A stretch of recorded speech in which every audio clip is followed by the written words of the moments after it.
এক সন্তানের টাকা দিয়ে বাড়ি করে সব সন্তানকে ভাগ করে দেওয়া জায়েজ হবে কিনা?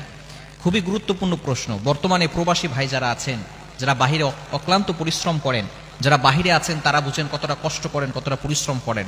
আমরা তো মনে করি বাইরে থেকে টাকা আসতেছে, আমরা এই বাংলাদেশে বসে অনেক ভাই আছে, অনেক বোন আছে, ভাইয়ের টাকাটা বিদেশ থেকে আসতেছে আর তারা এমন ভাবে উড়াচ্ছে, মনে করতেছে একটা গাছ লাগিয়েছে, টাকার গাছ, টাকার একটা গাছ লাগিয়েছে, টাকার একটা মেশিন তারা পেয়েছে।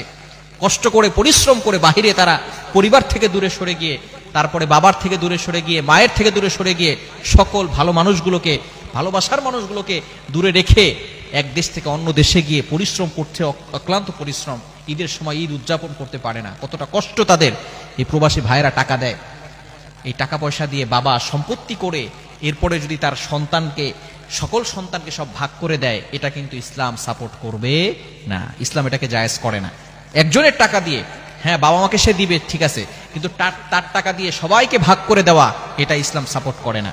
বর্তমানে অনেক পিতামাতা এমন আছে। কিছুদিন আগে আমাকে একজন ফোন দিয়ে বলছে, হুজুর আমি প্রবাসে থাকা অবস্থায় 5 বছর 6 বছর প্রবাসে থেকেছি, সেখান থেকে প্রায় 64 লক্ষ টাকা পাঠিয়েছি। 64 লক্ষ টাকা। মায়ের যে সময় যেটা লেগেছে সেই সময় সেটা দিয়েছি, বাবার যে সময় যেটা লেগেছে সেই সময় সেটা দিয়েছি, ভাইকে দিয়েছি, বোনকে দিয়েছি, সবাইকে দিয়েছি। আমার টাকা দিয়ে বাড়ি করা হয়েছে, সবকিছু ঠিকঠাক মতো হয়েছে।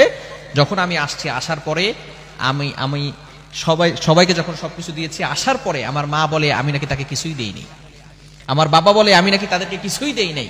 আমার টাকা পয়সা একটা টাকারও কোনো হিসাব দিতে পারছে না, এবং এখন আমি বাইরে থেকে চলে আসছি, এখন আমার চলার মতো আমার কাছে কোনো টাকা পয়সা নাই।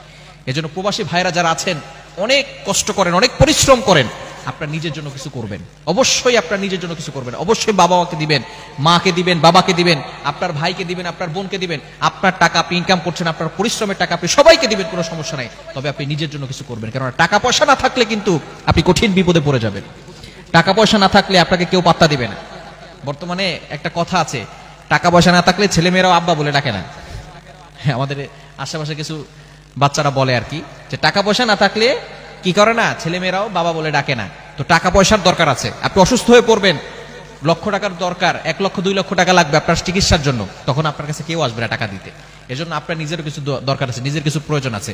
আপনি আপনার বউকেও বিশ্বাস করবেন না, আপনার বাবা মাকেও সম্পূর্ণ টাকা দিয়ে দিবেন না। হ্যাঁ, বাবা মাকে দিবেন, তবে সম্পূর্ণ টাকা নয়।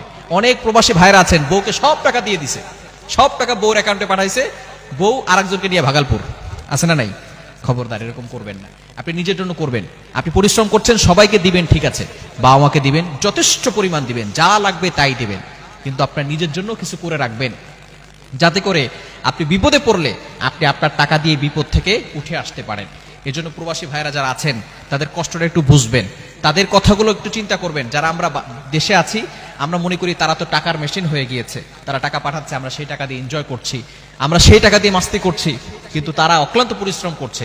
এজন্য কোনো সন্তান যদি বাইরের থেকে টাকা পাঠায়, নিজে ইনকাম করে, এবং সেই টাকা দিয়ে কোনো বাবা যদি সম্পত্তি করে, ওই সম্পত্তির ভাগ সকলকে দেওয়া, ইসলাম এটাকে সাপোর্ট করে না। এটা তার অধিকার, তার হক, তার অধিকার। হ্যাঁ, সেই ভাই যদি বলে আমি সবাইকে দিব, তাতে কোনো সমস্যা নাই। তবে বাবা জোর করে সবাইকে ভাগ করে দেওয়া, এটা কিন্তু ইসলাম সাপোর্ট করে না। আল্লাহ তাআলা আমাদের সকলকে এই বিষয়গুলো বুঝার তৌফিক দান করেন।